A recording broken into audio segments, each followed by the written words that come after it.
دوستو film star صاحبہ کے والد 42 سال بعد پاکستان آئے اور اپنی بیٹی سے زندگی میں پہلی بار ملے اور دونوں باپ بیٹی ایک دوسرے کے گلے لگ کر روتے رہے۔ یہ ویڈیو سوشل میڈیا پر بہت زیادہ وائرل ہوئی، جس میں فلم سٹار نشو کو ایک منفی رنگ میں پیش کیا جا رہا ہے، کیونکہ اس ویڈیو سے ایک ایسا تاثر ملتا ہے جیسے نشو ہی اپنے سابقہ شوہر انعام ربانی کو بیٹی صاحبہ سے ملنے سے روک رہے تھے، لیکن اصل حقیقت کیا ہے یہ کوئی نہیں جانتا۔ حقیقت تو یہ ہے کہ اس شخص نے ہی نشو کا کیریئر برباد کیا تھا اور اپنی بیٹی کو بے سہارا چھوڑ کر لندن چلے گئے تھے۔ یہی وہ شخص ہے جس پر نشو نے 2 مرتبہ اعتماد کیا اور اس کے ساتھ 2 مرتبہ شادی کی، لیکن یہ دونوں دفعہ نشو کو دھوکہ دے کر لندن فرار ہو گئے تھے۔ اس کہانی کا آغاز 70 کی دہائی میں ہوتا ہے، جب نشو ایک کم عمر خوبصورت لڑکی تھی اور اس کے والدین صرف پیسوں کی خاطر اسے فلم لائن کی طرف لے آئے تھے۔ نشو کے والد ناظر قریشی سائے کی طرح اپنی بیٹی کے ساتھ چپکے رہتے تھے اور فلم اور پیسوں کے تمام معاملات اس کے ہاتھ میں ہوتے۔ رنگیلا اور نادان فلموں کی بے مثال کامیابی کے بعد جب نشو ایک سپر سٹار بن چکی تھی اور دولت اور شہرت اس کے گھر کی لونڈی تھی، تو اس کے والد ناظر قریشی نے ایک کنال رقبے پر پہلے ایک خوبصورت اور عالیشان کوٹھی خرید اور نشو کے نام پر ایک کار بھی خریدی۔ وہ چاہتے تھے کہ اپنی کامیابی کے اس دور کو نشو خوب کیش کرے اور شادی نہ کرے بلکہ زیادہ سے زیادہ پیسہ کمائے، اور اگر شادی کرے بھی تو کسی کروڑ پتی شخص سے کرے تاکہ اس کا مستقبل محفوظ رہے، کیونکہ یہ وہ دور تھا جب نشو اپنے فن کے عروج پر تھی اور لاکھوں نوجوان اس سے اپنی محبت کا دم بھرتے تھے۔ لیکن نشو نے اپنے والدین کی مرضی کے خلاف اپنے کیریئر کو داؤ پر لگایا اور اپنے کلاس فیلو انعام ربانی سے شادی کر لی۔ یہ وہی انعام ربانی ہے جو 42 سال بعد اپنی بیٹی صاحبہ سے ملنے آئے ہیں۔ انعام ربانی کا کوئی بیک گراؤنڈ نہیں تھا۔ اپنی شادی کے بعد وہ نشو کے بنگلے پر منتقل ہوا اور نشو کی کمائی پر ہاتھ صاف کرنے لگا۔ یہ بات نشو کے والد ناظر قریشی کو بہت ناگوار گزری، اس لیے اس نے وہ کوٹھی بھی نشو سے لے لی اور نشو بے یار و مددگار ہو کر انعام ربانی کے گھر منتقل ہو گئی۔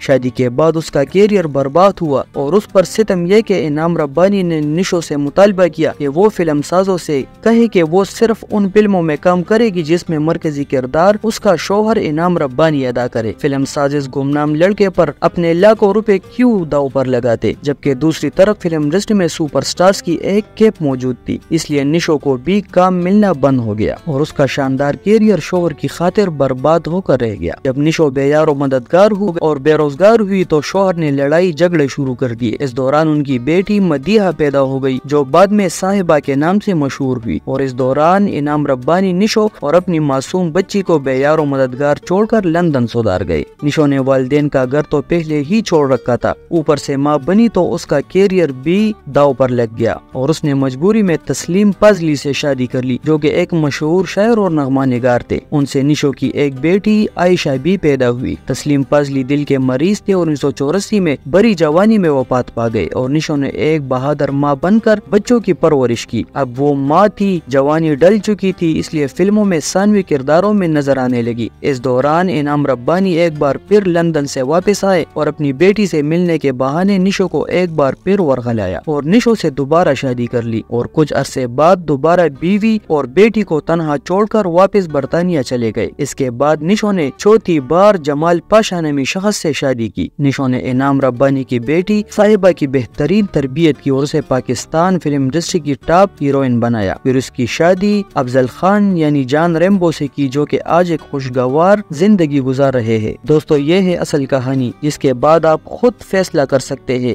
کہ اصل میں قصوروار کون تھا۔ اول تو صاحبہ جی کو باپ سے ملنے کی ویڈیوز بنا کر سوشل میڈیا پر اپلوڈ ہی نہیں کرنی چاہیے تھی، کیونکہ یقیناً اس سے اس کی ماں نشو بیگم کی بڑی دل آزاری ہوئی ہوگی، کیونکہ صاحبہ نے باپ سے مل کر ماں کے تمام احسانات ایک پل میں بھلا دیے۔ اسے کم از کم اتنا ضرور سوچنا چاہیے تھا کہ یہ وہی شخص ہے جس نے 2 مرتبہ اس کی ماں کو دھوکہ دیا اور اس کی شاندار کیریئر کو برباد کرنے کا سبب بنا اور اپنی بیٹی کی تربیت سے بھاگ گئے اور 42 سالوں میں کبھی اپنی بیٹی کا حال نہیں پوچھا۔